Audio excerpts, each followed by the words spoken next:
introducing this item, our aim is to escort you in a city tour to show Rome under a different light and reveal its unknown sides. For the Colosseum, on this valley, embedded in the middle of 3 of Rome's 7 hills, the Esquiline, the Cillian, and the Palatine, the Domus Aurea laid.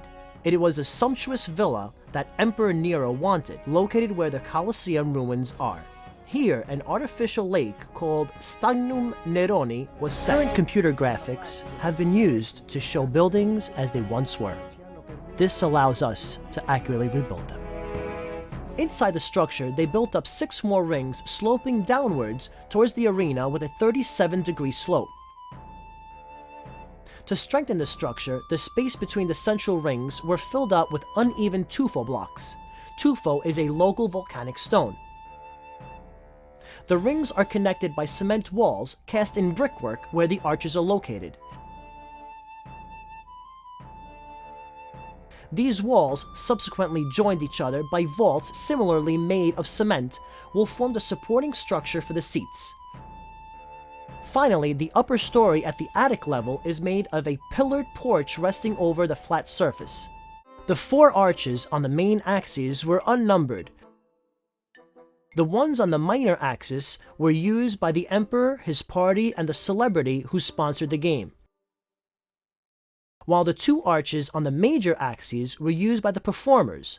The west one, called Porta Triumphalis, namely Door of the Triumphs, was used by the protagonists of the game, the gladiators, and the 2 heavy animals which could not be lifted from the underground. The east door instead, called Porta Libitinaria, was dedicated to the deity protecting the tombs, which was used to carry away the dead fighters. Almost 50 meters high, 188 meters long, and 156 meters wide. The arena, measuring 86 meters, is approximately the same size of a modern football field.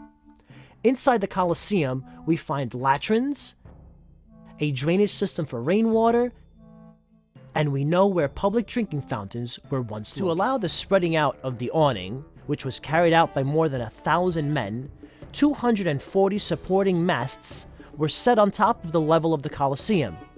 To these masts, long ropes were secured. The ropes worked as braces for a large central bronze ring. The canvas sails were fixed on the ropes by metal rings, and they could be unrolled through a system of pulleys to cover the entire surface area of the Colosseum, only leaving an opening over the arena. The animals used for the shows come from all over the empire. The lions come from Morocco, Algeria, and Tunisia. The crocodiles, rhinoceros, hippos, and boars are from Egypt.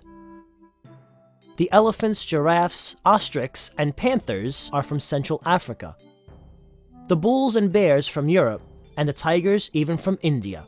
After the earthquake of 1803, the first consolidation works were executed, building up 2 supporting buttresses, representing the first phase of a long recovery process and archaeological research, which will lead us to show the transformation of the Colosseum from a ruin into a monument.